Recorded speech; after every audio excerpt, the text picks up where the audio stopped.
ఒక బోత్ నియోజకవర్గమో లేకుంటే ఆసిఫాబాద్ జిల్లా ఎన్నికలో లేకుంటే నిర్మల్ జిల్లా ఎన్నికలో లేకుంటే ఆదిలాబాద్ జిల్లా ఎన్నికలో కాదు. ఇది టోటల్గా 42 నియోజకవర్గాలకు ఎఫెక్ట్ ఇచ్చే ఎన్నిక. కాబట్టి ఈ ఎన్నిక మన అభ్యర్థి నరేందర్ రెడ్డి గారిది కాదు, కాంగ్రెస్ పార్టీ ప్రతి కార్యకర్తది ఎన్నికని కూడా మనం అందరం గుర్తుపెట్టుకోవాలని కూడా ఈ సందర్భంగా కార్యకర్తలందరినీ కూడా నేను విజ్ఞప్తి చేయడం జరుగుతుంది. దానికంటే ముందు బోత్ నియోజకవర్గ కార్యకర్తలందరినీ కూడా నేను ఒకటే విజ్ఞప్తి చేస్తున్నా, ప్రూఫ్ తగాదాలు అనేది మీరు మర్చిపోండి దయచేసి. ఆడే గజేందర్ స్వయం బాబురావు వేరే కాదు, ఇద్దరం ఒకటే. కాబట్టి కార్యకర్తలందరూ కూడా ఒకటే ఉండాలని కూడా ఈ సందర్భంగా నేను తెలియజేయడం జరుగుతుంది. కాబట్టి ఖచ్చితంగా మనము ఎప్పటి నుంచో కాంగ్రెస్ పార్టీని గెలిపియాలనే మీ తప్పనగానే మిగిలిపోతుంది. కాబట్టి రాబోయే రోజుల్లో మాత్రం ఖచ్చితంగా బోత్ నియోజకవర్గంలో కాంగ్రెస్ జెండా ఎగిరించే బాధ్యత మా అందరినీ జరుగుతుంది. కాబట్టి మీరందరూ కూడా ఈ ఎన్నిక కోసం మీరు ఒకటే చెప్పండి. ఇవాళ బీజేపీకి సంబంధించిన అభ్యర్థి ఏమంటున్నాడు, కాంగ్రెస్ పార్టీకి ఓటు అడుగు హక్కే లేదంటాడు. బీజేపీ నాయకులకు నేను అడుగుతున్నా, గాడిద కొడుకులారా, మీకెక్కడ హక్కు ఉన్నది?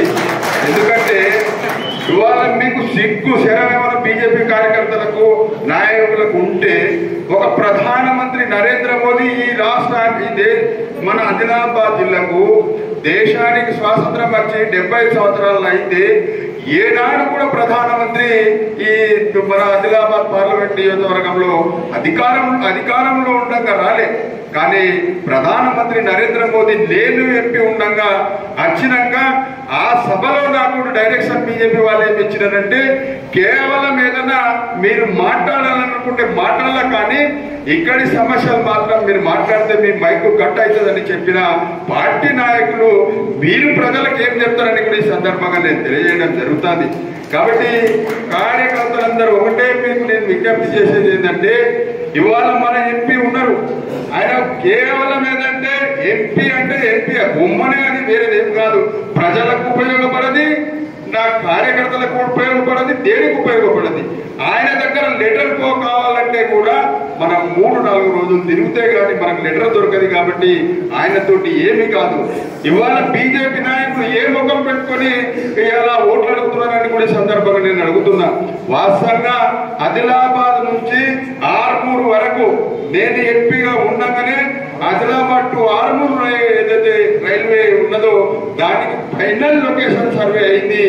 ఫైనల్ లొకేషన్ సర్వే ఒకసారి అయితే దాన్ని ఖచ్చితంగా ఏ బడ్జెట్ ఫస్ట్ వస్తుందో ఆ బడ్జెట్ లో ప్రవేశపెట్టే బాధ్యత మరి బీఆర్ఎస్ ప్రభుత్వం నుండే. కానీ అది చేయకుండా ఇవాళ కాంగ్రెస్ పార్టీకి ఓటు హక్కు అడిగే హక్కు లేదు అంటున్నారు. కాబట్టి ఖచ్చితంగా కాంగ్రెస్ పార్టీకి ముందు బీజేపీ పార్టీకి కూడా ఓటు హక్కు అడిగే హక్కు లేదు అని కూడా ఈ సందర్భంగా నేను తెలియజేయడం జరుగుతుంది.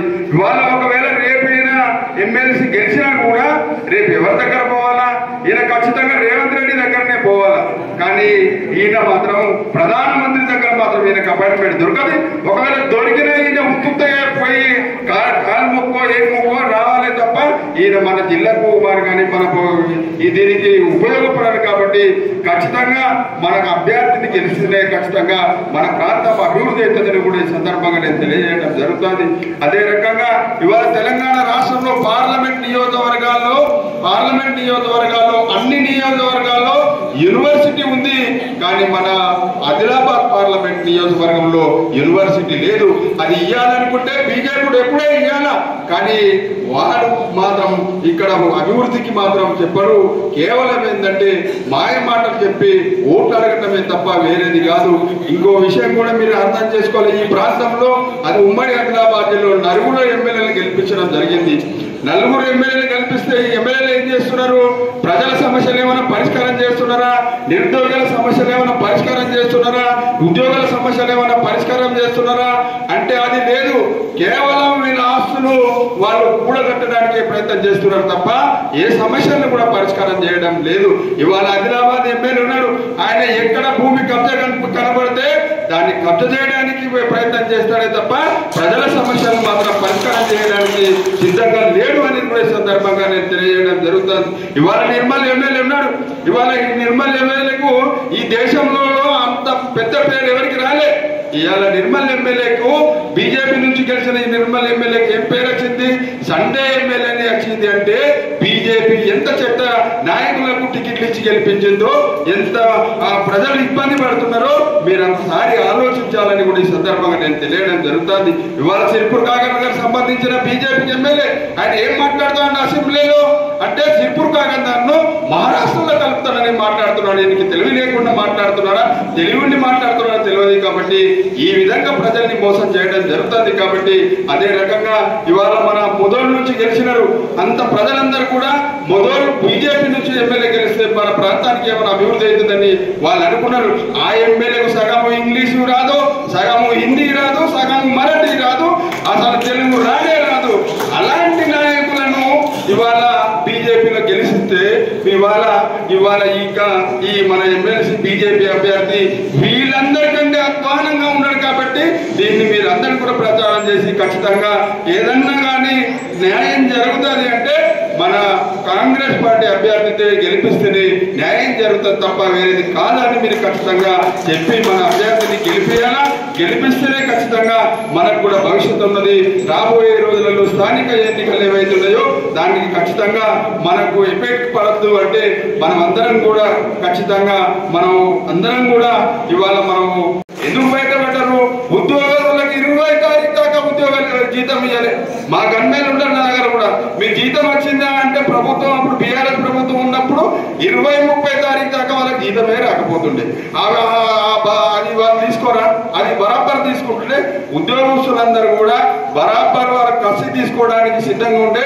అందుకోసమే భయపడి ఆయన ఇక్కడ నుంచి పోటీ నుంచి తప్పుకొని ఇవాళ చీకటి ఒప్పందం కుదుర్చుకొని ఇలా బీజేపీ పార్టీకి సపోర్ట్ చేస్తున్నారు. కాబట్టి మీరందరూ కూడా ఖచ్చితంగా బీజేపీ పార్టీకి ఓటేస్తే మాత్రం ఖచ్చితంగా మనకేం అభివృద్ధి కాదు. కాబట్టి కాంగ్రెస్ పార్టీ అధికారంలో ఉన్నది, అన్ని కూడా చేయడం జరుగుతుంది కాంగ్రెస్ పార్టీ. కాబట్టి ఖచ్చితంగా మీరందరూ కూడా ఈ 4-5 రోజులు మాత్రం ఖచ్చితంగా నేను ఒకటే రిక్వెస్ట్ చేస్తున్నా, ఫేస్బుక్ ఎక్కువ వాడండి, అదే రకంగా వాట్సాప్ ఎక్కువ వాడండి. అంటే ఖచ్చితంగా ఇది వాడితే ఏమవుతుందంటే బీజేపీ దగ్గర కూడలే ఏం లేదు. ఇంకోటి చెప్తా, బీజేపీ పార్టీ అంటే మీరు ఏదో గొప్ప పార్టీ అనుకుంటారు, గొప్ప పార్టీ కాదు. బి అంటే బయటే, బీజేపీ అంటేనే బయట ఏకంగా పరేషాని, వాళ్ళు ఎప్పుడు కూర్చొని దాకానే పరేషాన్ అవుతారు.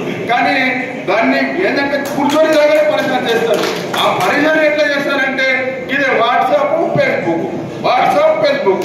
కాబట్టి అది కూడా మనం ఖచ్చితంగా వాడాలని కూడా కార్యకర్తలందరినీ కూడా నేను విజ్ఞప్తి చేయడం జరుగుతుంది. కాబట్టి ఈ 4 రోజులైనా వాళ్ళది బందే కావాలా, మనది కాంగ్రెస్ స్టార్ట్ అయితే బీజేపీ బంద్ కావాలి. అట్లా మీరు కార్యకర్తలందరూ కూడా వాట్సాప్ మన ఫేస్బుక్ వాడితే ఖచ్చితంగా ఎక్కువ ప్రచారం అవుతుందని కూడా ఈ సందర్భంగా కార్యకర్తలందరినీ కూడా మరొక్కసారి నా హృదయపూర్వక నమస్కారం చెప్తూ నేను సెలవు తీసుకుంటాను.